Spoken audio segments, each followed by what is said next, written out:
Welcome back to Friday Reads, where we help you find your next read. I'm Jill. And I'm Julie. And we ended last year doing some staff picks, favorite books they read in 2025, even if they weren't published in 2025. And we're going to continue with that because we got a lot of feedback from our coworkers. So, Jill, kick us off. This first one here is Wally Lamb, The River is Waiting.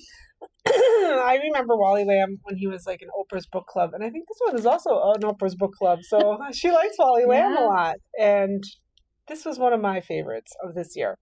Corby Ledbetter is struggling. New fatherhood, the loss of his job, and a growing secret addiction have thrown his marriage to beloved Emily into a tailspin, and that's before he causes a tragedy that tears his family apart.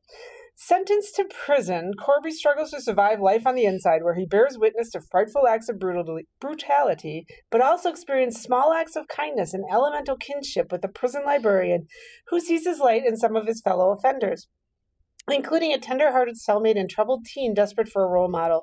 Buoyed by them and his mother's enduring faith in him, Corby begins to transcend the boundaries of his confinement. Sustained by his hope and mercy, and reconciliation might still be possible. Can his crimes be forgiven by those he loves? This book had me crying all the time. And if you think it's going to get better for this guy, it doesn't. Oh, jeez. The whole book is so sad and so heartbreaking, but it's good. It's still good. Like, I have that on hold, so I guess when I need a good cry, I'll read that one. Yes.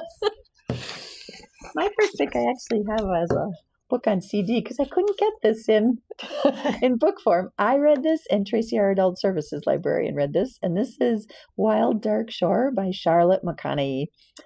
A family on a remote island, a mysterious woman washed ashore, a rising storm on the horizon. Dominic Salt and his 3 kids are caretakers of Shearwater, a tiny island not far from Antarctica.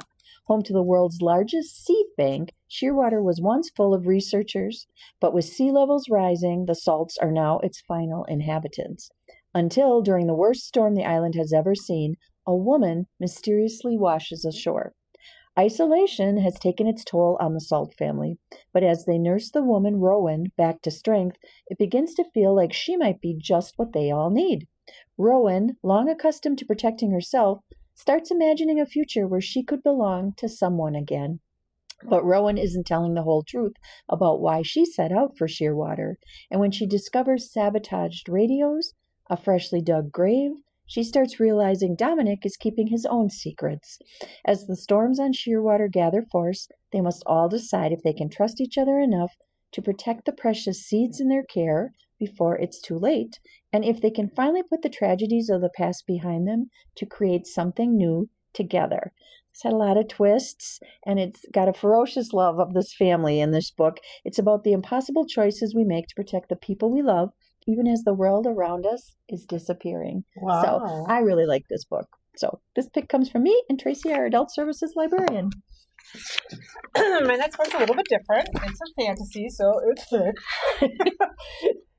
This is Bury Our Bones in the Midnight Soil. This is by Victoria Schwab, V.E. Schwab. And actually, not just a librarian's choice here. This was also the Goodreads Choice Award and the winner for Reader's Favorite Fantasy in 2025. So it's a good one. And it's about vampires. It's about lady vampires, you know. So if you like that female forward kind of in literature right now, this is a story about hunger. 1532, Santo Domingo de la Calzada. A young girl grows up wild and wily. Her beauty is only outmatched by her dreams of escape.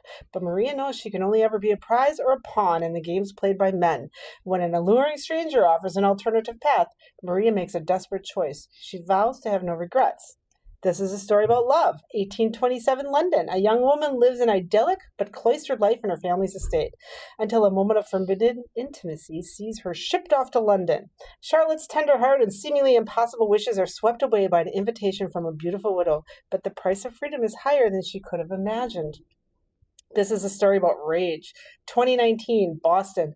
College was supposed to be her chance to be someone new. That's why Alice moved halfway across the world, leaving her old life behind. But after an out-of-character one-night stand leaves her questioning her past, her present, and her future, Alice throws herself into the hunt for answers and revenge.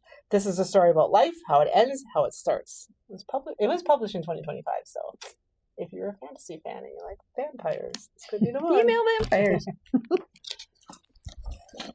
My second pick comes from Holly, our library director, and she picked Magic Has No Borders.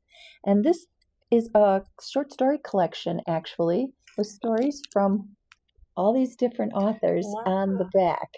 So if you're interested in a pair of star-crossed lovers who search for a way back to one another against all odds, or a girl fighting for her life against a malignant generations-old evil, or a Peri seeking to reclaim her lost powers, or a warrior rebelling against her foretold destiny, this collection of South Asian folklore, legends, and epics reimagines stories of old for a modern audience. This fantasy and sci-fi teen anthology contains a wide range of stories from 14 best-selling, award-winning, and emerging writers from the South Asian diaspora that will surprise, delight, and move you. So read on, for after all, magic has no borders. Oh, I love those collection kind of books. They're really fun. So this one, you've probably read, and it's probably one of your favorites too. Sunrise on the Reaping by Suzanne Collins. This is the Hunger Games. I think they call it the .05 or something. It's like a before the Hunger Games kind of thing. Oh boy. It's Haymitch's story, if you're familiar with Hunger Games, which is very exciting. And also, not only is this a librarian's choice, it is the Goodreads Choice Award winner for readers' favorite young adult fantasy and sci-fi. So, because it is young adult. Came out in March. When you've been set up to lose everything you love, what is there left to fight for? As the day dawns on the 50th annual Hunger Games, fear grips the districts of Panem. This year, in honor of the Quarter Quell, twice as many tributes will be taken from their homes. Back in District 12, Haymitch Abernathy is trying not to think too hard about his chances. All he cares about is making it through the day and being with the girl he loves. When Haymitch's name is called, he can feel all his dreams break. He's torn from his family and his love, shuttled to the capital with 3 other District 12 tributes, a young friend who's nearly a sister to him, a compulsive oddsmaker, and the most stuck-up girl in town. As the games begin, Haymitch understands he's been set up to fail, but there's something in him that wants to fight, and have that fight reverberate far beyond the deadly arena. So, I mean, if you're familiar with the Hunger Games, you kind of know how it ends, but boy, the ride is worth it. So, Sunrise on the Reaping.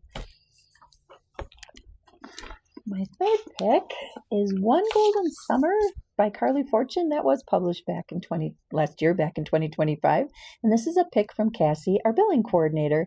I put this book on hold and I did not get it all summer. It came in at the fall and just said, well, the heck with it. Now I'm not going to read One Golden Summer, but it was one of her favorites. Good things happen at the lake. That's what Alice's grandmother says, and it's true.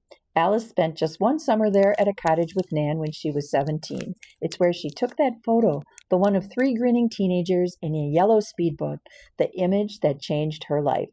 Now Alice lives behind a lens. As a photographer, she's most comfortable on the sidelines, letting other people shine. Lately, though, she's been itching for something more, and when Nan falls and breaks her hip, Alice comes up with a plan for them both.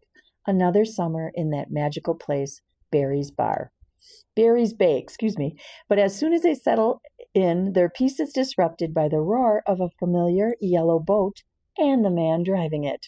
Charlie Florrick was 19 when Alice took his photo from afar. Now he's all grown up, a shameless flirt who manages to make Nan laugh, and Alice longed to be 17 again, when life was simpler, when taking pictures was just for fun. Sun-slanted days and warm nights out on the lake with Charlie are a balm for Alice's soul. But when she looks up and sees his piercing green gaze directly on her, she begins to worry for her heart. Because Alice sees people. That's why she's so good at what she does. But she's never met someone who looks and sees her right back. So apparently Carly Fortune writes a book every summer. Oh. So I have one of hers on hold going back a few years, but One Golden Summer was one of Cassie's favorites. What to look for that as the summer gets closer. Yeah, exactly. Carly Fortune. One of our summer girls. This next one comes from Janet.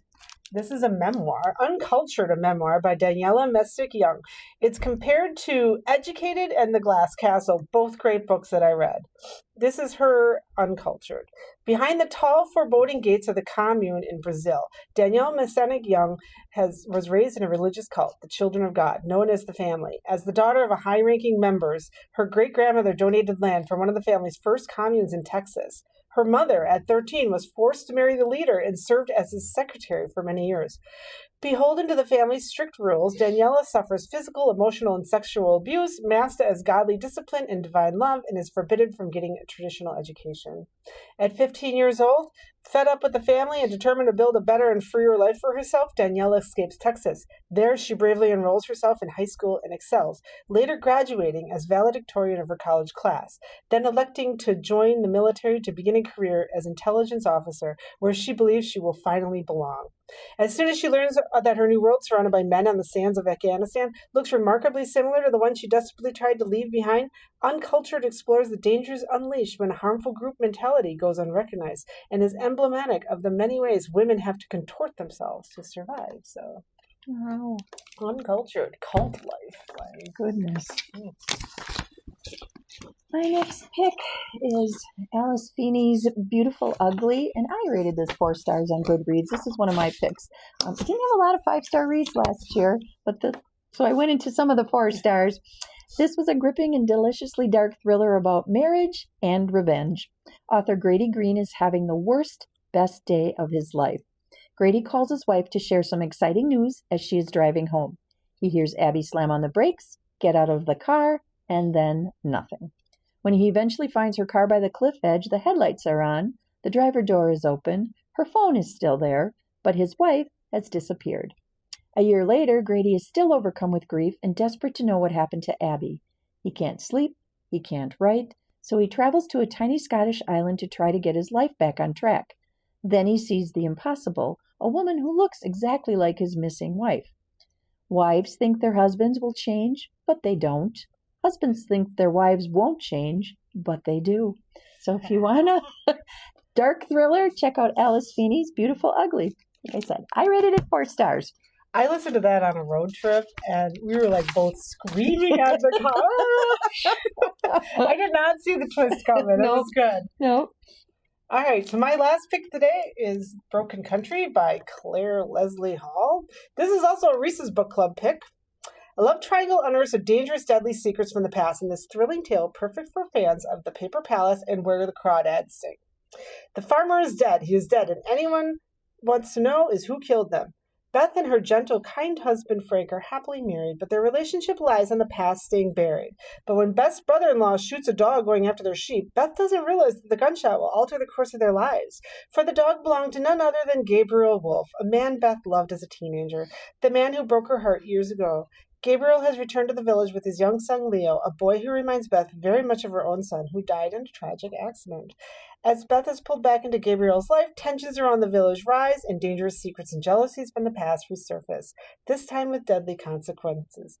Beth is forced to make a choice between the woman she once was and the woman she has become. So, I read that one. I gave that one 4 stars too, and I think that came out in spring, and that's still a short one, so It's popular. My last one comes from Anne, our youth librarian, and this is I See You've Called in Dead by John Kenny, and this was published last year. The Office meets 6 Feet Under meets About a Boy in this coming of middle-age tale about having a second chance to write your life story. Bud Stanley is an obituary writer who is afraid to live. Yes, his wife recently left him for a far more interesting man. Yes, he goes on a particularly awful blind date with a woman who brings her ex. And yes, he has too many glasses of scotch one night and proceeds to pen and publish his own obituary. Now the newspaper wants to fire him, and the company's system has listed him as dead. And the company can't fire a dead person. The ensuing fallout forces him to realize that life may be actually worth living. As Bud awaits his fate at work, his life hangs in the balance. Given another shot by his boss and encouraged by his best friend, Tim, a worldly and wise former art dealer, Bud starts to attend the wakes and funerals of strangers. Oh. And by doing this, he's going to learn how to live. This is a New York Times bestselling author. John Kenny tells a funny, touching story about life and death, about the search for meaning, about finding and never letting go of the preciousness of life. I'm currently listening to this, and it is funny. I'm about halfway through, and he's very curious how this is all going to play out. So I have that one on my list, and I hope you guys have some on your list as well, because these are all librarian approved books for you. We thank you for watching our videos. You can find us on the Kimberly Public Library website, Facebook page, and YouTube channel. And until next time, Jill and I are happy to be back, and we thank you for watching. Bye!